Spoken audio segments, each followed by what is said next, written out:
Hey everyone, how's it going? It is an absolutely gorgeous day over here in East Texas, and I'm sitting here with Alan Miller, and he is running for the Texas House District 4, and we're going to ask him a couple of questions. We're going to do a little interview so you can get to know him a little bit and understand something about the principles that he believes in and what his vision is for what he wants to do in Texas. So the first thing I want to ask you is tell us a little bit about who you are.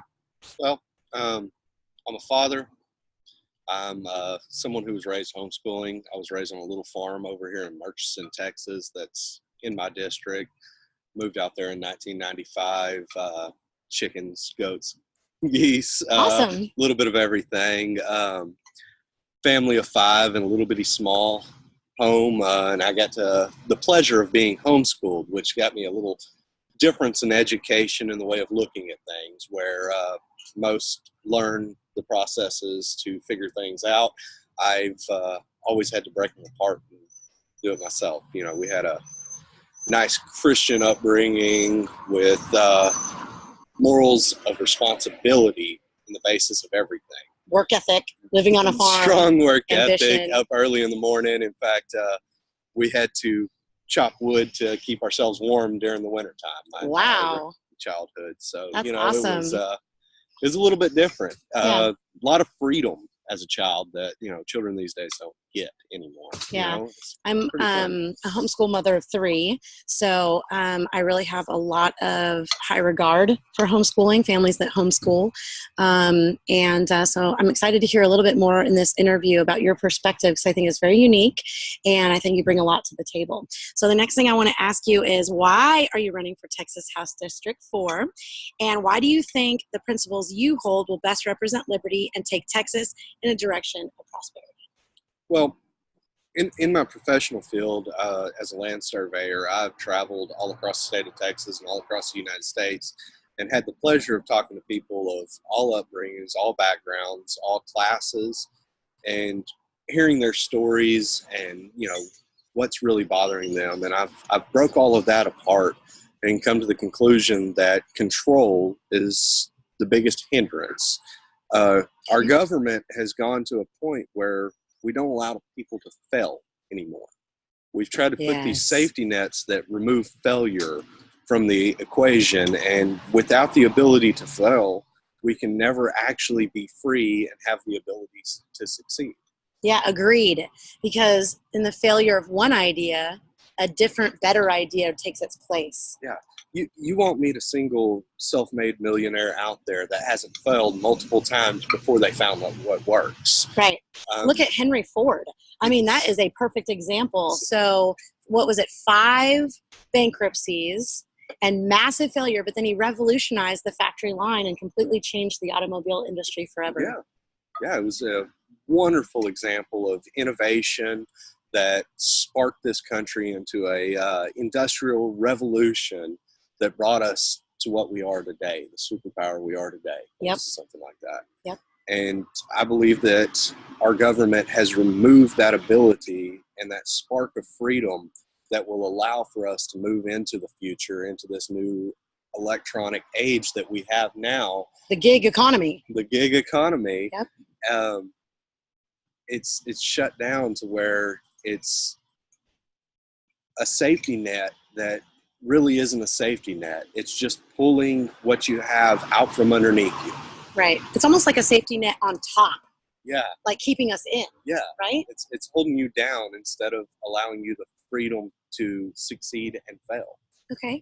So that was awesome. Okay. So I think that you have some really good ideas about judicial reform. Isn't that correct? Yeah. More of a citizen oversight. Can you tell us a little bit about that? Yeah. So right now, whenever it comes to the oversight of our police officers, that's all done in-house. There's nothing that they're actually held accountable for. And whenever you talk to police officers, they're a very good old boy system. Yeah, protocol. So whenever it comes down to oversight of them, if we had a system like something they built over there in Austin, where they had a citizen review panel come up and that was allowed to review any case that came forth where question of domestic terrorism, because we're not going to call it police brutality because that doesn't exist in the law, but domestic terrorism happened. Okay. We had a citizen review panel that had the ability to review all of the evidence on this and call in the Texas Rangers as accountability on the top of that. I believe it would move us forward to a safer and more prosperous future where we could trust those that we're supposed to be to protecting us. So I love that because it's not necessarily a government-run entity. It's more of a privatized, citizen-run entity. That is correct. Also, I really like it because you're taking something that is currently working in Texas and you're expanding it, you're highlighting it. Yes. And that shows, number one, just diligence in looking over our state to see what's working and touting it. So I really, really like it. Anything else that you'd like to talk about as far as principles you hold and directions that you'd like to see us go in? Well, we literally just need to go back to the founding principles of this nation and of this state. You know, we're here in the great state of Texas. We are the friendship state, and we are the Lone Star state. Yes. Okay. Yes, we're friendly. You come into the state of Texas, you're going to be greeted in a great mannerism. I've been all over this nation, and I can tell you there's no friendlier people than those of Texas. Yes. But we do need to remind the federal government whenever they step across the bounds of that Constitution that we can stand alone. We have the 6th largest economy when compared to nation states in the world, and we need to remind them that we can do it without it. Yeah, I think that I really like that. One of the things I recently did an interview with Kerry McKinnon, and he's running for lieutenant governor, and he had mentioned some education reform where we get away from federal funding, and I think that kind of pairs alongside this same theme of telling them we can sustain ourselves and we can govern ourselves. Sure. And so I really like that. I think that that is a strong libertarian mindset that I'm hearing in this election season. I think it's something that the people of Texas need to hear because I think it's shared by a large percentage of the constituents. I also think it's something that some of the constituents may not have thought of, but agree with. So I like the fact that you brought that up. I know that we had a conversation at one point about medical freedom. Is that something that that you'll be interested in? Obviously interested in, but it is something that you're going to take a hold of. Oh, without a doubt. I've experienced several times systems that were not really talked about, but I've been injured on the job site. Okay. And I'm not someone who personally likes going to a standard doctor or anything like that. Okay. I prefer using, more naturalistic healing methods. Okay. So I was forced to go to a medical doctor. I broke my arm whenever I was working out of town in Ohio, and it took me 5 days to find a doctor that would write me a release for work that I had to do in order to go back to work. And this is due to overregulation of our working system and our medical fields, where we have to go through what I believe earlier today you told me is the youngest of the medical practices on the globe. Right. Allopathic, reductionistic. And I really like what you're talking about here, specifically with your personal experience, because you went through workers' comp. Yes.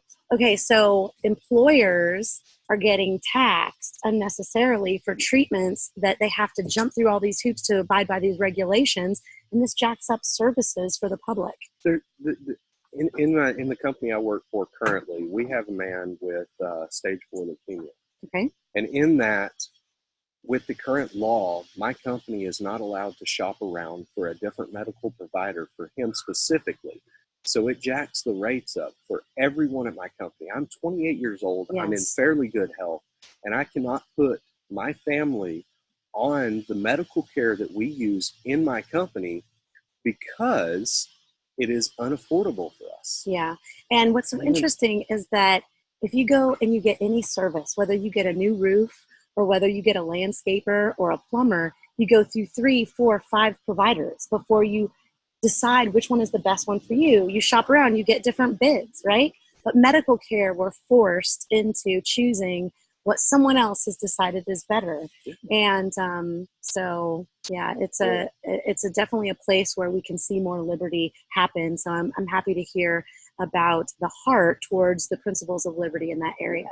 Well, So, I would like us to bring a direct primary care option to the state of Texas. They've tried this in other states. It's been extremely successful. okay. Where you pay a monthly fee to your primary care physician in order for him to treat you for these outlandish things, instead of paying for a network, an overimposing network that forces prices upon you. You negotiate an individual pricing with your primary care physician. See, I love that because it's decentralized. Yeah. And it puts more power, more authority into the hand, more choice into the hands of the individual. And I love that. So if you get elected, what are your top priorities in life?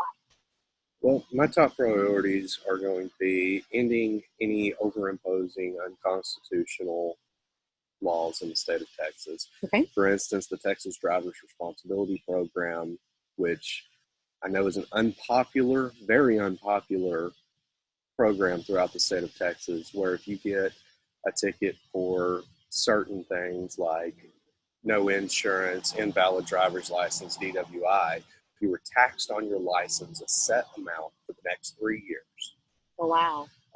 Inability to comply puts you in a perpetual system of poverty. Yeah. I've actually experienced and in this our myself. district, with the median Yes. income being so low, we're talking about Yes. paying rent Yes. or affording this. Yeah. Yeah. I'm actually going to court on the 30th for a pretrial hearing on this issue, where I'm pushing for jury nullification due to a violation of this double jeopardy clause in the Fifth Amendment of these Constitution. Okay, so first of all, you're my new best friend, and I'll tell you why. For those of you watching that don't know what jury nullification is, it's something very important that was purposely put into our judicial system. Number one, so that we would have a jury of our peers that could decide, even if someone was guilty because of some law, that they could decide that they wanted to rule not guilty, simply because they didn't believe it was that they didn't believe in that thing. Okay, and this was very important to ensuring our rights as citizens in this country. So look up jury nullification, look up Alan Miller. In this last couple of seconds, give us the ways that we can connect with you if people are interested in finding more out about you. Well, you can find me on Facebook at D Alan Miller for Texas. That is D.ALLEN MILLER for Texas. And you can find me online on my website at allenmiller.org, ALLENMILLER.org. My number is on these. You can reach out to me personally and have a conversation at any time. In fact, I encourage to learn a little bit about y'all and what you want to see out of your representatives. You know, this one thing I love about Alan is that he's someone who listens. So if you have something that you're frustrated with, true frustrations, right? Contact him. And it's likely that you'll be surprised he represents your voice at the state level. So vote gold, vote Alan Miller, and thanks for joining us for this interview. And look for other interviews that we are producing so you can know a little bit more about the Libertarian candidates in this voting season. Thanks so much.